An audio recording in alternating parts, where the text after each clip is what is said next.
कैसे हैं आप सब। तो यारो आज हम इस वीडियो में ना दो चीजों के बारे में बात करेंगे। नंबर 1 रसोड़े में कौन था और नंबर 2 विनोद बाबू कौन है। तो चलो बोंगियां मारना स्टार्ट करते हैं।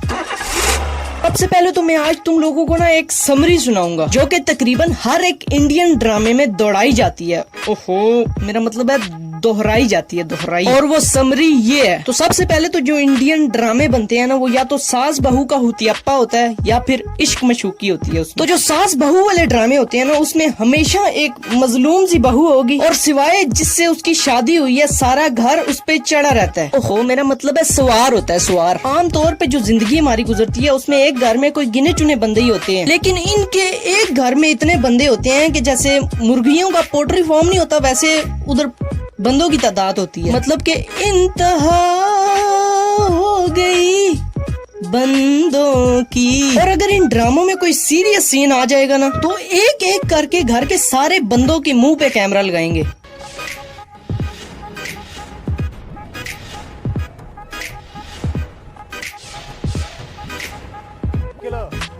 तस्वीर का आकाशात खाली पडली।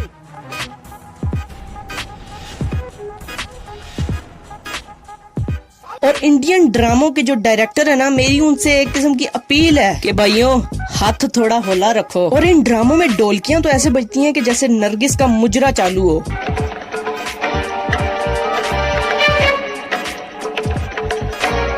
और जो इश्क मशूकी वाले ड्रामे होते हैं ना, उनमें कोई 100 किस्तों के बाद ना लौंडा ही मर जाता है। मतलब कि सीधे फैर। और फिर वही लौंडा नया जन्म लेकर जो मरा था उसकी एज का होकर लड़की के साथ वापस सेट हो जाता है। मतलब what the cow shit is this. अब पिछले दिनों ना 2 पखें उठी थी, जिनमें से पहले नंबर वाली थी कि रसोड़े में कौन था। पहले तो मुझे इस चीज की नहीं समझ आई कि ये रसोड़े क्या चीज होती है भाई। मतलब कि मैंने आज तक जितने भी इंडिया के ड्रामे देखे ना, उसमें रसोई लफ्ज इस्तेमाल होता था। ये काफी अरसे बाद मुझे रसोड़े सुनने को मिल रहा है। ये मैं तब की बात कर रहा हूँ जब पाकिस्तान में इंडिया के चैनल चलते थे। और ये जिस ड्रामे का डायलॉग है ना, वो ड्रामा तो तब क्या है कि जब मैं दूसरी या तीसरी में पढ़ता हूँ। और पाकिस्तानी अवाम इस ड्रामे का नाम तक भूल चुकी थी। ये जो डायलॉग है ना, रसोड़े में कौन था, इसने इस ड्रामे के अंदर रूह फूंक दी है। मेरा मतलब है पाकिस्तानियों को वो ड्रामा वापस याद आ गया है। वैसे मैंने ये ड्रामा देखा तो नहीं है, लेकिन ये वीडियो बनाने के लिए मुझे एक एपिसोड ही देखना पड़ा। तो सबसे पहले तो कोकिला मोदी साहब हो, मेरा मतलब है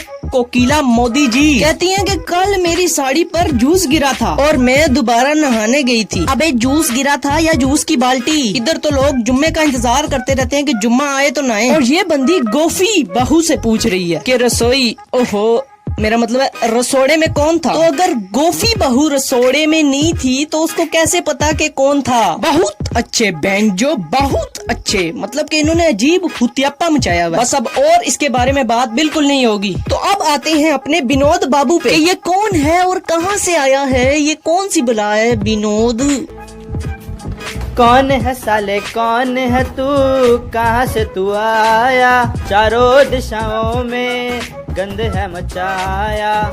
तो तुम लोगों को काफी जगह सुनने में या फिर देखने में ये मिला होगा कि किसी ने नुन्नू पे विनोद लिखा हुआ है और किसी ने पिट्ठी पे। अरे मजाक था भाई, मजाक था। मेरा मतलब है कि जहाँ इस लफ्ज की जरूरत नहीं भी है, वहाँ पर भी लोगों ने इसको घुसाया हुआ है। तो ये बात सुनने में आई है, देखने में नहीं आई, सुनने में आई कि ये कोई यूट्यूबर था जिसने अपनी ही वीडियो के नीचे कमेंट सेक्शन में लिख दिया विनोद। मतलब कि उस बंदे ने इस यक्की की शुरुआत अपनी ही वीडियो के नीचे कमेंट करने से की है। और फिर इंडिया में एक रोस्ट वीडियो बनाई गई थी जिसपे मुख्तलिफ कमेंट्स के ऊपर रिसर्च की गई। फिर उनको पता चला कि ये विनोद वाली यक्की तो बहुत ही फैलती जा रही है। फिर ये बात सामने आई कि ये कोई निप्पली वर्ड है जिसका मतलब है खुशी। अरे ये वाली खुशी नहीं रहे, वो दूसरी वाली खुशी। बे यारो, अगर तुम लोगों को खुशी लिखना है तो डायरेक्ट खुशी लिख दो ना, विनोद को छेड़ने की क्या जरूरत है। अजीब विनोद की रट लगी है, ये क्या बकवास है। बस आज के लिए यही था, मिलते हैं नेक्स्ट वीडियो में। Thanks for watching. और जाते जाते अपने कंवारे हाथों से इस चैनल को सब्सक्राइब कर।